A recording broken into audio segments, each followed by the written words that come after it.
Oh, you? You're dead meat, Pilgrim. Yes! That's because that's the only thing we got left, Jack. Are you ready to go back to Titanic? May God welcome you.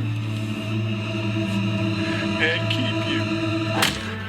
If I lose you, if I lose any of you, I lose everything. Let's dance!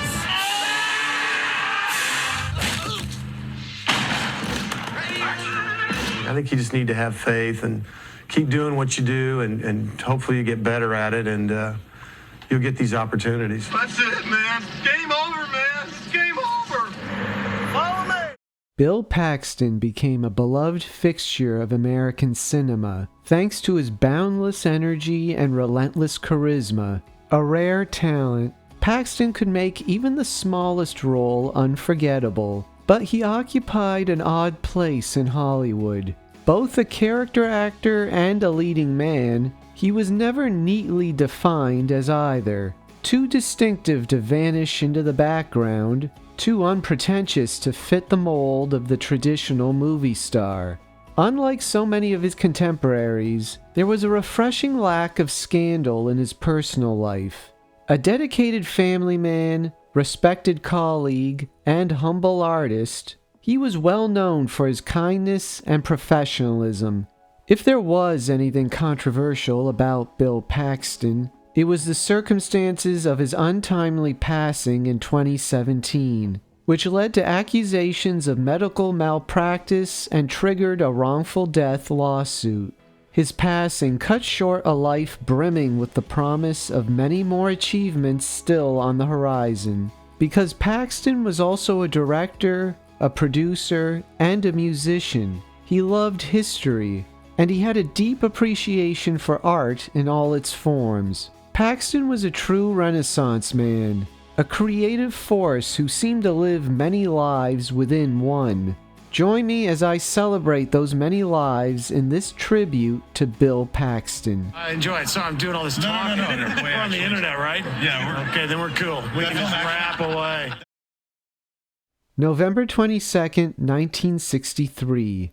President John F. Kennedy rides through Dealey Plaza in Dallas, Texas. Moments later, the sound of gunshots will echo across the world.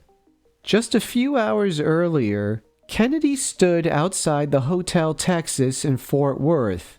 In a single photograph from that day, a young boy can be seen perched above the crowd, straining for a glimpse of the president. That boy was 8-year-old Bill Paxton. Decades later, Paxton would reflect on that fleeting brush with history. And it was amazing to see President Kennedy, because, God, I had mostly seen him on television in black and white, and there he was in living color, and I couldn't believe how red his hair was. And I couldn't believe he had been killed. I came in off the recess playground. I was going to St. Alice, and the news came through on the radio that he had died. That day in November ignited a lifelong fascination with history. But there were other childhood influences too. The imaginative worlds of H.G. Wells and Jules Verne, the classic tales of cowboys on the rugged Texas frontier, and most of all, the films his father loved to share with his sons. John Lane Paxton was a lumber wholesaler, but his real interests were in art and the movies. He had such a deep love for films that he even dabbled in acting himself. Remember Bernard the butler from the Sam Raimi Spider-Man films? Good night, Bernard. That's Bill Paxton's dad. Every weekend meant a trip to the movies. Together, father and sons would discuss all details of the production, from the lighting and sets to the costumes and script. Although a businessman, the elder Paxton always harbored dreams of movie making. Dreams that were soon passed down to his middle son, who decided he would become a film director. At 18, Bill Paxton left Fort Worth and moved to Los Angeles, determined to break into Hollywood. But film schools wouldn't take him. His SAT scores just weren't good enough, which put his directing ambitions practically out of reach. More and more he turned towards acting. For now, he was just a young man with a lot of big dreams. Paxton's one tenuous connection to the industry came through his father, who had befriended Milan Herzog while traveling in Spain. Herzog was producing an industrial film for Encyclopedia Britannica. Bill landed a 2-week job as a set painter. That foot in the door led Paxton to Roger Corman's New World Pictures, the low-budget studio that became a launch pad for a generation of filmmakers. Because Corman was one of the few producers willing to hire non-union crews, he became famous for giving future A-listers their first break. Jonathan Demme, Francis Ford Coppola, Jack Nicholson, Dennis Hopper, and now Bill Paxton. Paxton toiled away on Corman's sets for 2 years. He made his on-screen debut with an uncredited, blink and you'll miss it role in the 1975 film Crazy Mama. Around this time, Paxton experienced 2 defining events. The first was a short-lived marriage to Kelly Rowan. Not the Canadian actress Kelly Rowan, as many websites incorrectly state. This Kelly Rowan was a fellow Fort Worth native. By most accounts, the two were briefly married before divorcing less than a year later. The second was Paxton's attempt to make his own film. At just 19, he produced and starred in an avant-garde project called Taking Tiger Mountain, loosely inspired by the sensational 1973 kidnapping of John Paul Getty III. Paxton and his friend Kent Smith managed to complete about half of a feature-length movie before the project collapsed. A version of this odd, experimental film would be completed years later without Paxton's involvement. To further his acting ambition, Paxton moved to New York and studied under the legendary guidance of Stella Adler, once the coach to Marlon Brando. The other students preferred gritty and understated naturalism. Bill Paxton, on the other hand, gravitated toward larger-than-life choices, bolder, more expressive, leaving the fiery Adler baffled.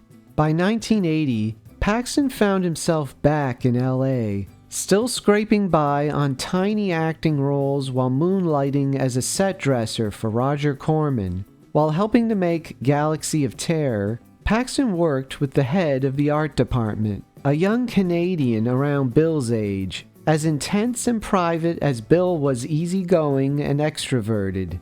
They couldn't have been more different, yet they shared the same dreams. Bill Paxton and James Cameron became fast friends.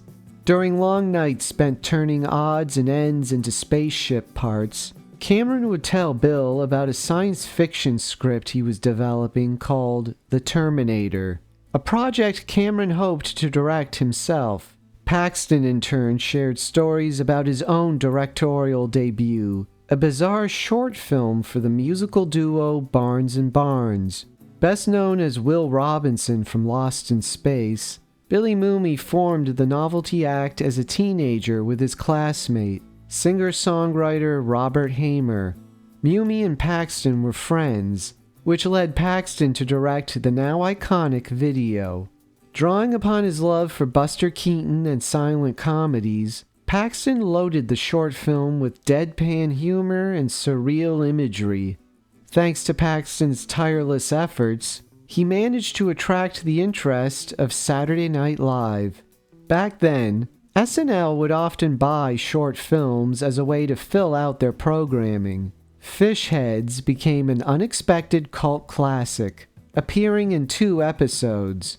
The short found even more success during the early days of MTV, cementing itself as one of the weirdest videos ever played on the channel. Despite its buzz, Fish Heads didn't break open any doors as far as directing jobs went. But Paxton's acting career finally got a boost when he landed a supporting role in the 1983 drama The Lords of Discipline. Adapted from Pat Conroy's novel, the film follows a cadet navigating the brutal hazing culture of a military academy. Eyes front, maggot. How's food? What's your name, Screw? Papa. Sir! Shut up. Tell me your name. Sir, man! Can't you hear, Scum? He told you to shut up.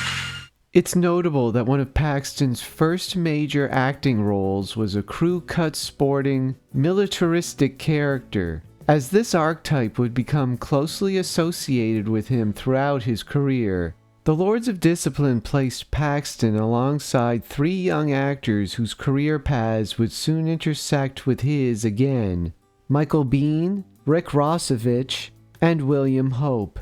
All of them would go on to play key roles in James Cameron's next two films. Paxton himself helped forge that connection, arranging for Cameron to attend an early screening of The Lords of Discipline. Cameron took note of the cast. Before long, both Biehn and Rossovich were filming The Terminator. Ironically, Paxton almost missed out on The Terminator completely. According to editor Mark Goldblatt, different actors had originally been hired to play the street punks who confront Arnold Schwarzenegger's deadly cyborg in the opening scene. But Cameron wasn't satisfied with the performances. He decided to recast and reshoot, this time with Paxton in one of the roles. Spending just 2 nights filming his scene at Griffith Park, Paxton made the most of it. Despite the limited screen time, he turned in a great performance. The lesson was clear. In movies, even the briefest appearance can elevate a scene, or drag it down. Bill Paxton had the gift of making every moment count. 1984 also saw Paxton pop up in Walter Hill's stylish rock and roll action film, Streets of Fire. Paxton once again stood out in a small role, continuing to build his reputation as a scene stealer. Another defining career turn came in 1985, and I don't mean his appearance as the intercept officer in Commando, the second of 3 Schwarzenegger films on his resume. No, I'm referring to the role of Chet Donnelly in Weird Science, from writer-director John Hughes. The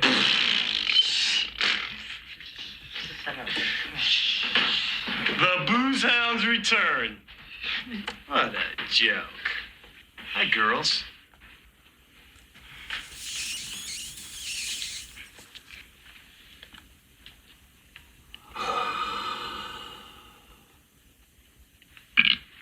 Feeling kind of queasy.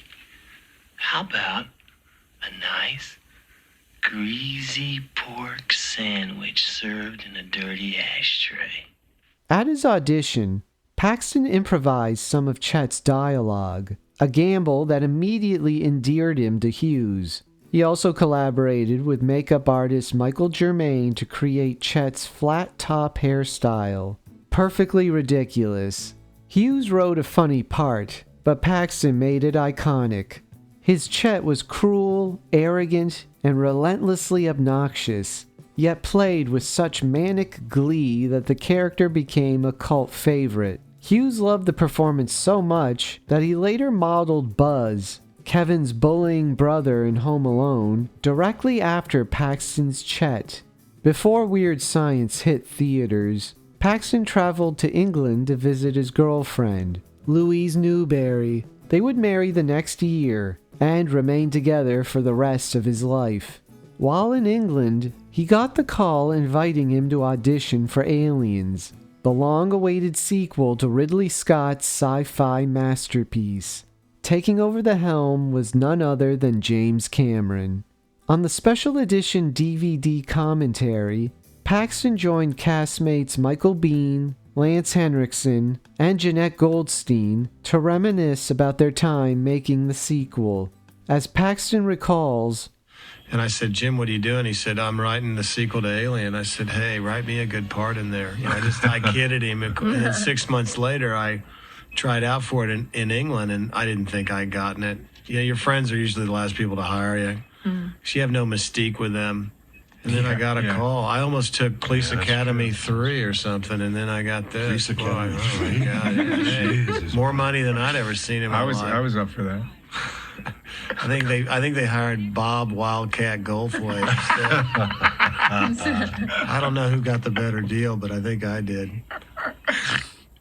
Paxton won the role of Private Hudson, a Marine as brash and swaggering as Chet, but destined for a very different arc.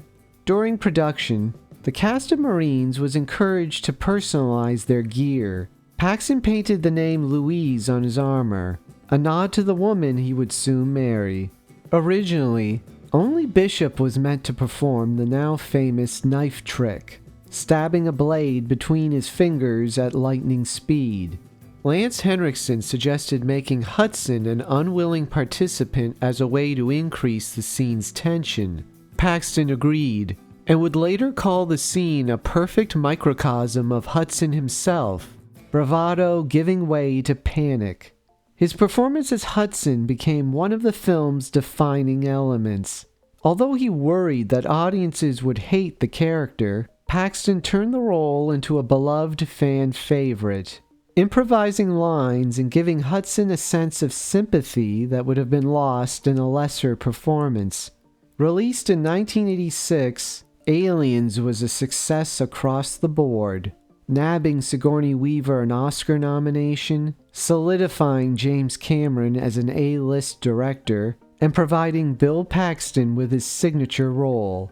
Although Aliens was a notoriously difficult production, the actors got along beautifully, becoming a tight-knit group both on and off screen. That camaraderie carried over into Paxton's next project. James Cameron knew director Kathryn Bigelow. In fact, the two would later marry and divorce. Through Cameron, Bigelow contacted Bill Paxton and offered him a role in her next film, a gritty Western reinvention of the vampire genre called Near Dark. Paxton read the script and loved it, helping convince Lance Henriksen and Jeanette Goldstein to join the project. He threw himself into the role of Severin, relishing the chance to play a character as outrageous as he was terrifying. Bill Paxton's scene-stealing performance ended up as the centerpiece of the film, on full display during the brilliant barroom massacre scene. Despite strong reviews, Near Dark was overshadowed by another revisionist vampire film, The Lost Boys. But in the years since, Near Dark has earned cult status, and Paxton's gleefully chaotic portrayal remains some of his best work. Fresh off Near Dark, Paxton channeled the film's Western-inspired imagery for his next project, a music video for his new wave band Martini Ranch. Paxton is front and center, still sporting Severin's scruffy outlaw look. Directed by James Cameron, the video featured desert landscapes, female bounty hunters, and Mad Max-style post-apocalyptic visuals. Paxton called in several Hollywood friends to make cameos, including Kathryn Bigelow, Lance Henriksen, Jeanette Goldstein, and Paul Reiser. At over 7 minutes long, the music video is a mini-movie, loaded with Paxton's quirky sense of humor and love of genre movies. But while his career was definitely on the rise, Hollywood still didn't know exactly what to do with Bill Paxton. It wasn't for lack of talent.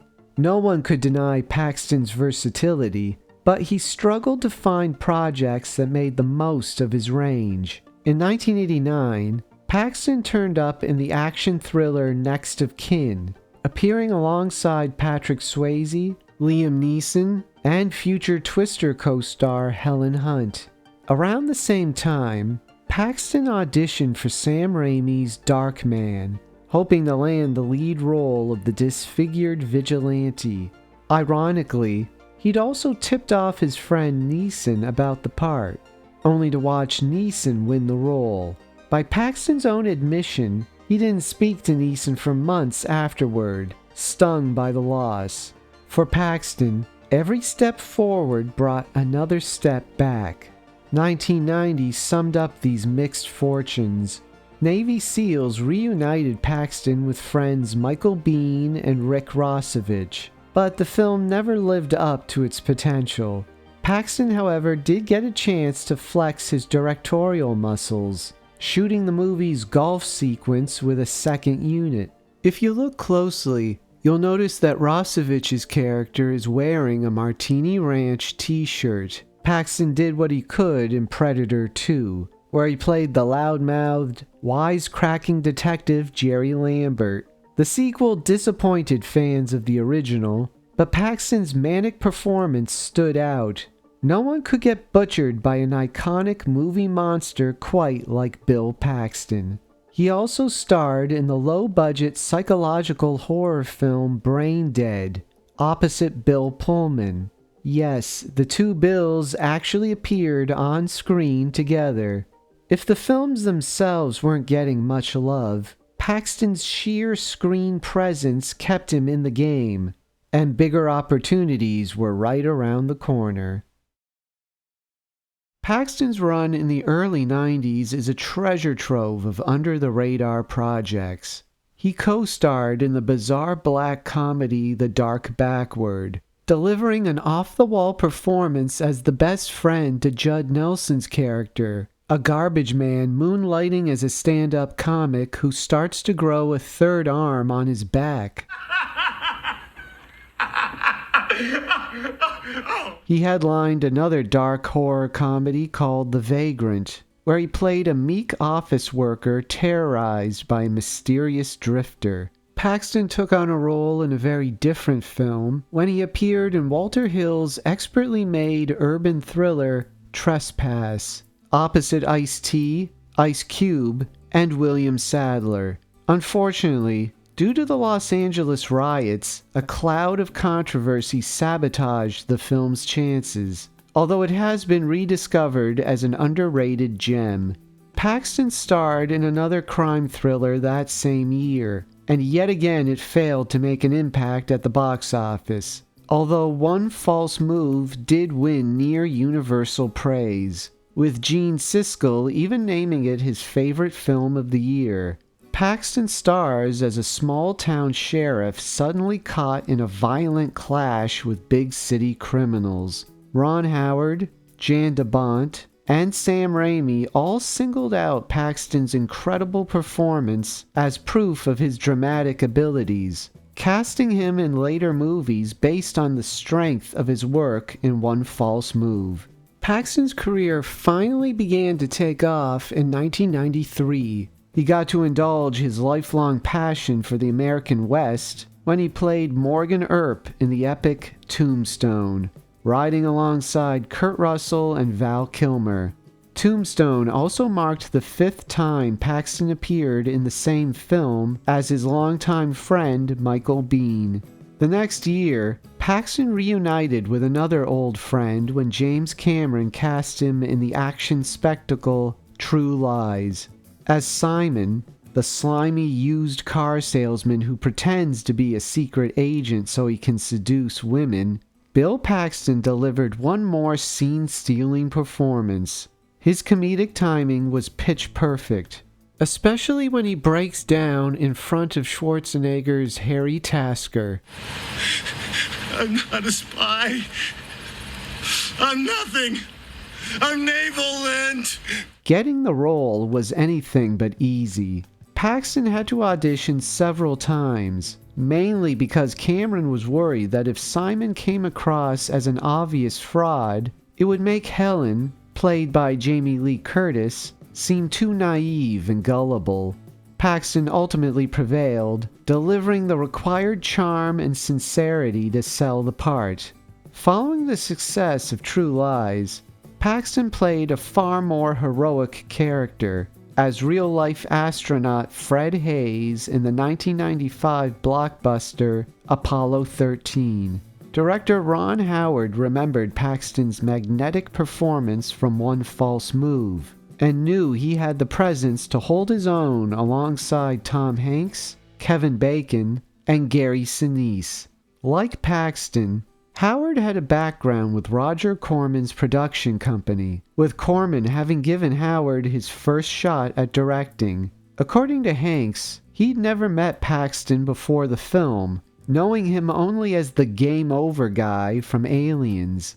The The two actors quickly became close friends. With Kevin Bacon, they spent 4 weeks filming the scenes inside the cramped space capsule. The set was so tight that the actors had to wear helmets and communicate through built-in radios, leading to long, private conversations with only each other and Ron Howard. Over those weeks, they discussed every conceivable topic, with Paxton never losing his enthusiasm for being part of such a high-profile project. Paxton's work on Apollo 13 helped solidify his place in Hollywood. Much like Ron Howard, director Jan de Bont had been seriously impressed by Paxton's performance in One False Move. That admiration led to one of the biggest roles in his career, storm chaser Bill Harding in Twister. Paxton now proved that he could carry a legitimate summer blockbuster on his shoulders. The easygoing, everyman charm he brought to the role grounded the spectacle, making him the perfect foil for the film's high-stakes disaster sequences. Paxton's chemistry with co-star Helen Hunt also helped anchor the film, their banter recalling the screwball romances of the 1930s and 40s. But the making of Twister was far from smooth, with a demanding director pushing the cast and crew to the absolute limit. Tensions boiled over when de Bont shoved a camera assistant, sparking a mass walkout from multiple crew members. This led a furious Steven Spielberg, who was producing the film, to unload a profanity-laced tirade on de Bont before order was ultimately restored. The grueling stunts and extreme practical effects also took their toll. Both Paxton and Hunt were temporarily blinded by the 16,000-watt lights used during one of the action sequences. After filming in a nasty ditch, they both required hepatitis shots. But despite all of these challenges, Paxton's trademark enthusiasm never wavered. He cracked jokes and kept spirits up, even as he was getting battered doing his own stunts. The 90s were shaping up to be the landmark decade of his career. Twister cemented Paxton as a bankable leading man at the height of his popularity, and he would soon reunite with old friend James Cameron for the director's most ambitious project yet, Titanic. Treasure hunter Brock Lovett is on the search for the priceless heart-of-the-ocean diamond. His character serves as a crucial bridge between the modern world and the film's epic romance. As Brock becomes more connected to Rose's story, he grows beyond his superficial quest for the heart of the ocean. Paxton gives a subtle performance in this monumental production, the first film in history to gross over $1 billion. Following Titanic, Paxton delivered a series of strong performances to finish off the decade and kick off the millennium. After missing out on the role of Darkman, Paxton finally got the chance to work with Sam Raimi in A Simple Plan. He shed his good guy persona to play the main character, a morally compromised small-town man caught in a spiral of greed and violence. He showed his warm and likable side in Disney's remake of Mighty Joe Young, while he commanded the screen as a submarine captain during World War II in U-571, a thriller that paired him with Matthew McConaughey. The two actors developed a strong rapport, one that would pay off again soon after. Paxton gave another solid performance in the mountain climbing thriller Vertical Limit, but his biggest career moment came when he finally realized the dream that had motivated him from the very start. He got to direct a feature-length film. Frailty came from a screenplay by novice writer Brent Hanley.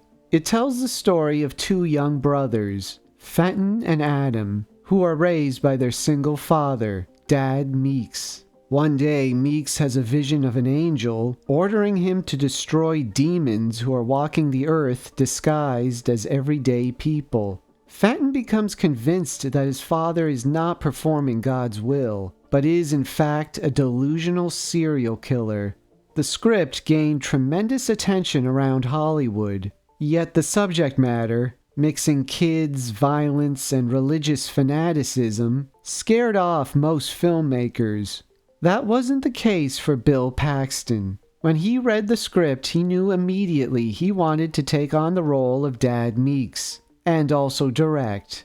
Armed with a budget of $11 million, Paxton channeled his love of Hitchcock to create a horrifying thriller, one that packs a hell of a morally ambiguous ending. Paxton not only had a keen eye for strong material, he also had a great sense for casting. He recruited U571 co-star Matthew McConaughey to play the adult Fenton Meeks, giving McConaughey an early chance to step outside of romantic leads and play a more complex, haunted role. For FBI agent Wesley Doyle, Paxton cast veteran actor Powers Booth, who also appeared with Paxton in Tombstone several years earlier.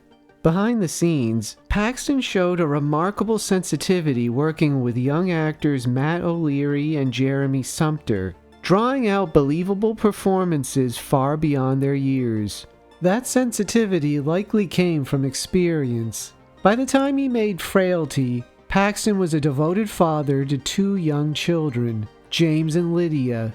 The film was originally scheduled for release in 2001, but the real-life horror of September 11th pushed the release date back to 2002. When it finally reached theaters, Frailty wasn't a box office hit, but critics praised its complexity and craft.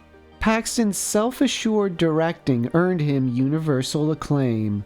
Fellow artists were quick to recognize his achievement, with Sam Raimi, James Cameron, and Stephen King all hailing the film as a masterpiece.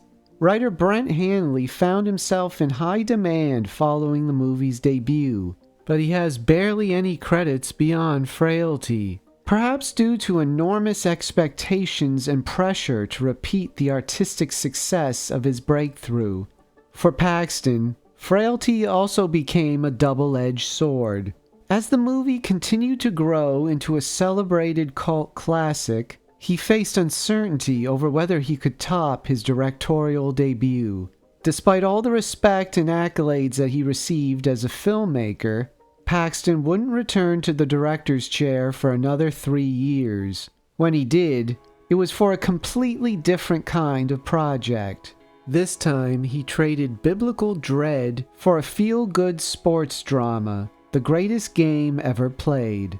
Based on the true story of Francis Ouimet, a working-class amateur who stunned the golf world by winning the 1913 U.S. Open, the film once again showed Paxton's skill behind the camera.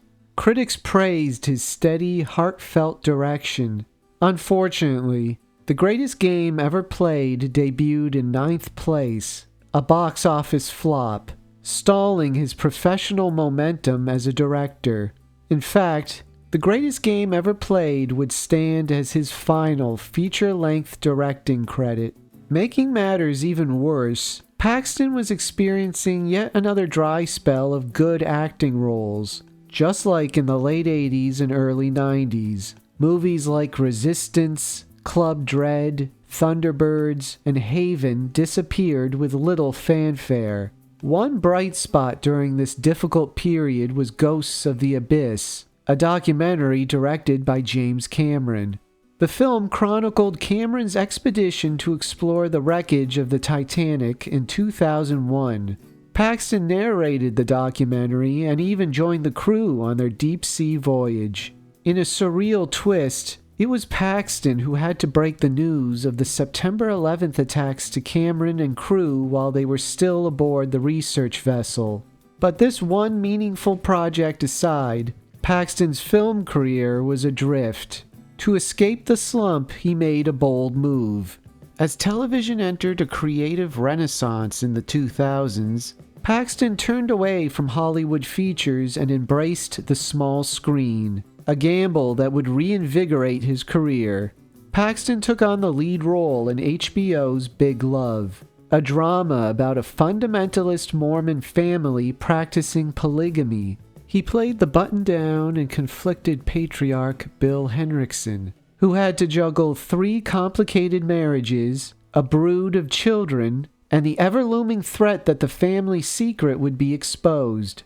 Big Love ran for 5 successful seasons. Paxton's performance earned widespread acclaim, scoring him 3 Golden Globe nominations. But ironically, after doing such a good job playing this reserved and subtle character, Paxton found that he was no longer being offered the explosive, larger-than-life roles that had made his career in the first place. Following the end of Big Love, Paxton made a concerted effort to find those roles.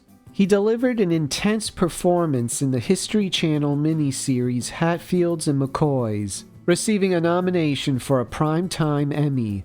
On the film front, Paxton chewed the scenery as a ruthless, over-the-top CIA agent in the buddy cop action movie Two Guns.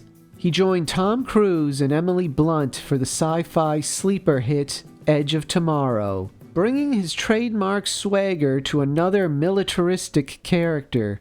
His television success continued with a recurring role on Marvel's Agents of S.H.I.E.L.D., playing Hydra operative John Garrett, giving fans a villain with equal parts charm and menace. He continued his work on television as Frank Rourke, the morally ambiguous detective in the adaptation of Training Day.